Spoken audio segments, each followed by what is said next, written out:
રાજ્યભરમાં હાડ થીજવતી ઠંડીનો લોકોને અહેસાસ. પવનની ગતિ 10 થી 15 કિલોમીટર પ્રતિ કલાકની ઝડપે રહેતા ઠંડી વધી.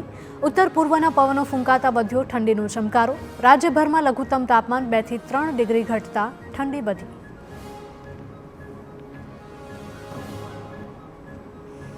નલિયા શહેર 7 ડિગ્રી સાથે સૌથી ઠંડુગાર.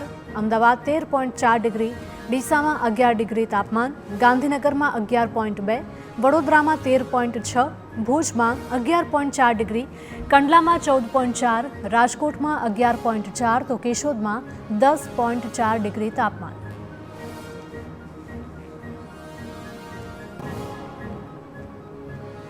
હાલમાં એક મજબૂત વેસ્ટર્ન ડિસ્ટર્બન્સ એક્ટિવ થતાં ગુજરાતમાં ઠંડીનો ચમકારો વધ્યો.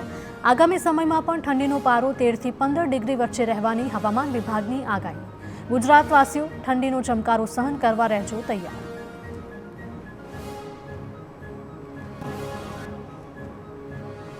હાડ થીજવતી ઠંડી સહન કરવા તૈયાર રહેવું પડશે. આવતીકાલથી ઠંડીનો વધુ એક રાઉન્ડ શરૂ થશે. 6 જાન્યુઆરીથી 12 જાન્યુઆરી સુધી તાપમાનમાં વધઘટ રહેશે. અમદાવાદ, ગાંધીનગર તેમજ આસપાસના વિસ્તારમાં 13 ડિગ્રીથી નીચું તાપમાન નોંધાશે. ઠંડીની સાથે 15 થી 20 ડિગ્રી પ્રતિ કલાકની ઝડપે પવન ફૂંકાતા ઠંડી વધશે. પવનની ગતિમાં વધારો થતાં ઠંડી બેવડાશે. ઉત્તર પૂર્વના પવનો ફૂંકાતા ઠંડીનો ચમકારો વધશે. વાવ, થરાદ, ભાભરના સનેસડા ગામની સીમમાં કેનાલમાં ગાબડું પડ્યું. સનેસડા વજાપુર માઇનોર કેનાલમાં ગાબડું પડ્યું. આસપાસના ખેતરો બેટમાં ફેરવાયા. ખેતરોમાં કેનાલના પાણી ફરી વળતા રાયડો અને એરંડાના ખેતરો પાણીમાં ગરકાવ થયા. વારંવાર કેનાલો તૂટતા ખેડૂતોને નુકસાની. રાજકોટમાં પાણીની પાઇપલાઇનમાં લીકેજથી ખેતરમાં પાણી ઘૂસ્યા. ધોરાજીના મોટી મારડ ગામની સીમમાં ખેતરોમાં ભરાયા છે પાણી. એરંડાના પાકમાં પાણી ભરાતા ખેડૂતોને નુકસાન વેઠવાનો વારો. એરંડાના ઊભા પાકમાં ઘૂંટણ સમા પાણી ભરાયા. મોરબીમાં સબસિડીવાળું ખાતર વેચવાના કૌભાંડમાં ફરિયાદ દાખલ કરવામાં આવી. 4 શખ્સો સામે પોલીસ ફરિયાદ દાખલ કરાઈ. ખેતીવાડી વિભાગે ખાતરના સેમ્પલ લીધા બાદ કાર્યવાહી હાથ ધરી. 12 ડિસેમ્બરે હળવદમાંથી ઝડપાયું હતું 8 લાખનું ખાતર.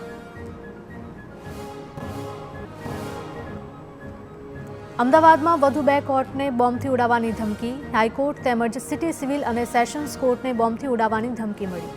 ધમકી મળતા જ કોર્ટ પરિસરને કરાવાયું ખાલી.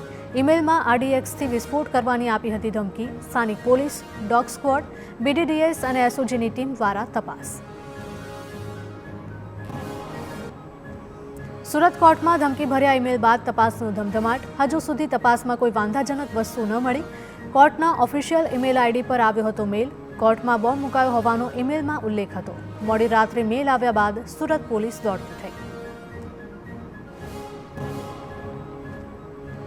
સુરત ડિસ્ટ્રિક્ટ કોર્ટ બિલ્ડિંગ અને પરિસરમાં સઘન તપાસ. ડોગ અને બોમ્બ સ્ક્વોડ અને પોલીસ દ્વારા તપાસ. કોર્ટ પરિસર ખાલી કરાવીને ઊંડાણપૂર્વક તપાસ થઈ. વકીલો, પક્ષકારો અને સ્ટાફના પ્રવેશ પર હાલ પ્રતિબંધ.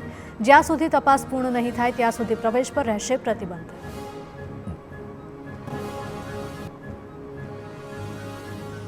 અમદાવાદ, સુરત બાદ રાજકોટમાં કોર્ટને બોમ્બથી ઉડાવી દેવાની ધમકી. કોર્ટના સિક્યુરિટી ઇન્ચાર્જ દ્વારા પોલીસ કંટ્રોલને જાણ કરવામાં આવી. બોમ્બ સ્ક્વોડ, ડોગ સ્ક્વોડ અને SOGને જાણ કરાઈ. કોર્ટ પરિસરને ખાલી કરી સઘન તપાસ હાથ ધરવામાં આવી. ભરૂચ કોર્ટને બોમ્બથી ઉડાવી દેવાની ધમકી મળી. કોર્ટને બોમ્બથી ઉડાવી દેવાની ધમકી ભર્યો ઈમેલ મળતા દોડધામ મચી. ધમકી બાદ પોલીસ કાફલો ઘટના સ્થળે પહોંચીને તપાસ હાથ ધરી. કોર્ટ સંકુલ ખાલી કરાવી તપાસ હાથ ધરાઈ. તપાસમાં કંઈ આપત્તિજનક ન મળ્યું. ગાંધીનગર કલેક્ટર કચેરીને ધમકી ભર્યો ઈમેલ મળવાનો મામલો. તપાસ દરમિયાન ધમકી અફવા હોવાનું સામે આવ્યું. કચેરીને બોમ્બથી ઉડાવવાની ધમકી આપતો આવ્યો હતો ઈમેલ. ગાંધીનગર પોલીસ દ્વારા કચેરીમાં હાથ ધરાયું હતું ચેકિંગ. બોમ્બની ધમકી મળતા કલેક્ટર કચેરી ખાલી કરાઈ હતી. ગાંધીનગરમાં વધતા ટાઇફોઇડના કેસને લઈને રાજકારણ ગરમાયું. મનપા કચેરી ખાતે શહેર કોંગ્રેસના ઉગ્ર દેખાવ. કમિશનર ઓફિસમાં દૂષિત પાણીનું માટલું ફોડીને વિરોધ કર્યો. શહેર કોંગ્રેસ સમિતિએ કમિશનરને આવેદન આપ્યું. શુદ્ધ પીવાનું પાણી અને ઝડપી ગટરનું સમારકામ કરવાની માંગ. જવાબદાર એજન્સી સામે પગલાં લેવાની પણ માંગ કરી. હાલ ગાંધીનગર મનપા ખાતે કોઈ સત્તાધીશો હાજર નહીં. નાગરિકો રોગચાળાને કારણે હેરાન પરેશાન. મનપાના અધિકારી પદાધિકારીઓ ભાવનગરમાં ક્રિકેટ મેચમાં વ્યસ્ત. મનપાની 1 અધિકારીઓની ટીમ અને કોર્પોરેટર્સની ટીમ ક્રિકેટ રમવા ગઈ. ગાંધીનગર મનપાની ટીમ ક્રિકેટ રમવા ભાવનગર જતા વિવાદ થયો. ગાંધીનગરમાં ટાઇફોઇડ કટોકટી વચ્ચે કોર્પોરેશનની ટીમ 3 દિવસની ક્રિકેટ મેચ રમવા આવી. સવાલોમાં ઘેરાયા બાદ ગાંધીનગરના મેયરે રોગચાળો સંપૂર્ણ કાબૂમાં હોવાનો દાવો કર્યો. કહ્યું કે તમામ દર્દીઓ ટાઇફોઇડમાંથી બહાર આવી ગયા છે.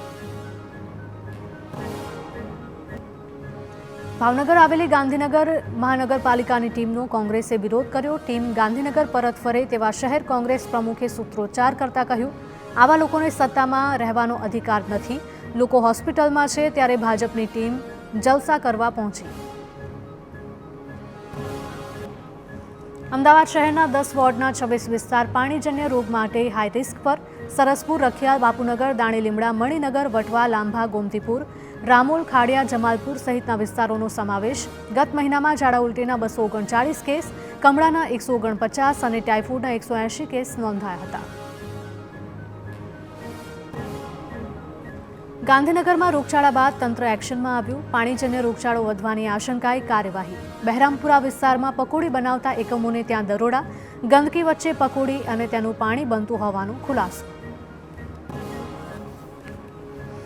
સડેલા બટાટા અને ચણાનો મોટો જથ્થો મળી આવ્યો. પાણીપુરીમાં વપરાતા 400 કિલો બટાટાનો નાશ કરાયો.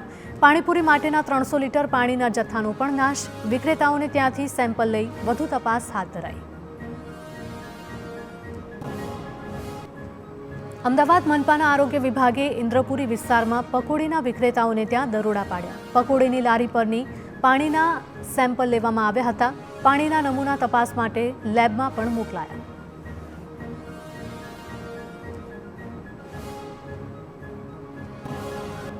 સુરતના વિવિધ વિસ્તારમાંથી લેવાયેલા પાણીના 4659 સેમ્પલ ફેલ. 1 વર્ષમાં 95,000થી વધારે નમૂના લેવાયા હતા.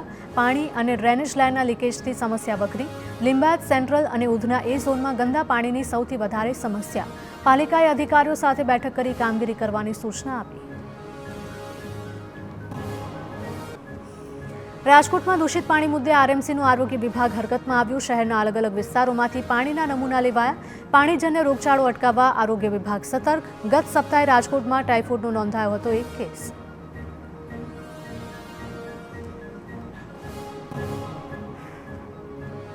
મહેસાણામાં વિરોધ બાદ પમ્પિંગ સ્ટેશનની કામગીરી સ્થગિત. ડેપ્યુટી મ્યુનિસિપલ કમિશનરે કામગીરી બંધ કરવા આદેશ કર્યા. પીવાના પાણીના સંપ નજીક ડ્રેનેજ પમ્પિંગ સ્ટેશન બનાવતા વિરોધ થયો હતો. પીવાના પાણી સાથે દૂષિત પાણી ભળવાની ભીતિના કારણે વિરોધ થયો હતો. સ્થાનિકોના વિરોધ બાદ હાલ પૂરતી કામગીરી સ્થગિત કરાઈ. સુરતની સુમુલ ડેરીની ચૂંટણીના વિવાદ વચ્ચે સભાસદોની ધીરજ ખૂટી. મોટી સંખ્યામાં સભાસદોએ ડેરીએ પહોંચી ધરણા કર્યા. તાત્કાલિક ધોરણે ચૂંટણી કરવા સભાસદોની માંગણી. સુમુલ ડેરીને રાજકીય અખાડો બનાવી દેવાયો હોવાનો પણ આક્ષેપ. સુમુલ ડેરી સાથે યોજાયેલા પશુપાલકો લાભોથી વંચિત હોવાની પણ ફરિયાદ.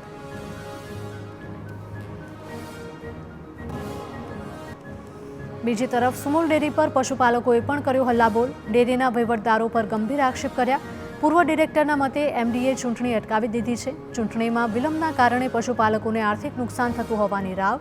જો નક્કર જવાબ નહીં મળે તો મુખ્યમંત્રીને રજૂઆત કરવામાં આવશે.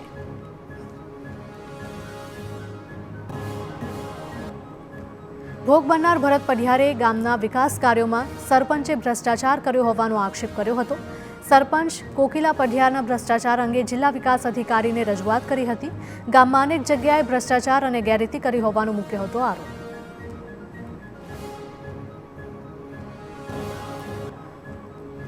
પીએમ મોદીના કાર્યક્રમની તૈયારી અંગે ગાંધીનગરમાં મળી બેઠક. કેબિનેટ પ્રધાન ઋષિકેશ પટેલની અધ્યક્ષતામાં બેઠક યોજાઈ. અમદાવાદ અને ગાંધીનગરમાં પીએમ મોદીના કાર્યક્રમ અંગે ચર્ચા. ધારાસભ્યો અને ઉચ્ચ અધિકારીઓ બેઠકમાં ઉપસ્થિત રહ્યા. બેઠકમાં એએમસીના કમિશનર, પોલીસ કમિશનર, ગાંધીનગરના એસપી, મેટ્રો પ્રોજેક્ટના ચેરમેન શૈલેષ રાઠોડ, ગાંધીનગરના કલેક્ટર સહિતના અધિકારીઓ જોડાયા હતા. આદિવાસી નેતા અને પૂર્વ ધારાસભ્ય મહેશ વસાવા કોંગ્રેસમાં જોડાયા. દાહોદમાં કોંગ્રેસની જન આક્રોશ યાત્રા દરમિયાન કોંગ્રેસનો ખેસ ધારણ કર્યો. પ્રદેશ પ્રમુખ અમિત ચાવડા અને તુષાર ચૌધરીએ કર્યું મહેશ વસાવાનું સ્વાગત. મહેશ વસાવા બીટીપીના સ્થાપક છોટુ વસાવાના છે પુત્ર. લોકસભા ચૂંટણી પહેલા બીટીપી છોડી ભાજપમાં જોડાયા હતા અને 2025માં ભાજપ પણ છોડ્યું. આરોપી ઘરનો દરવાજો બંધ કરીને છુપાઈ ગયો હતો। પોલીસે રાતભર આરોપીના ઘર બહાર પહેરો ભર્યો હતો। આરોપી ઘરની બહાર નીકળ્યો ત્યારે પોલીસે ઝડપી પાડ્યો। આરોપી સામે નોંધાયો હતો દારૂનો કેસ। કચ્છના ભુજમાં બનાવટી મેમો બનાવવાનું કારસ્તાન ખુલ્યું। કાર ડિટેનનો મેમો મળતા જ 2 શખ્સોએ આચર્યું કૌભાંડ। વધારે રકમનો મેમો ન ભરવો પડે તે માટે નકલી મેમો બનાવ્યો। આરટીઓમાં મેમો રજૂ કરતા પોલીસ અધિકારીને શંકા ગઈ। ખોટા સિક્કાવાળા બનાવટી મેમો અંગે વધુ કાર્યવાહી શરૂ।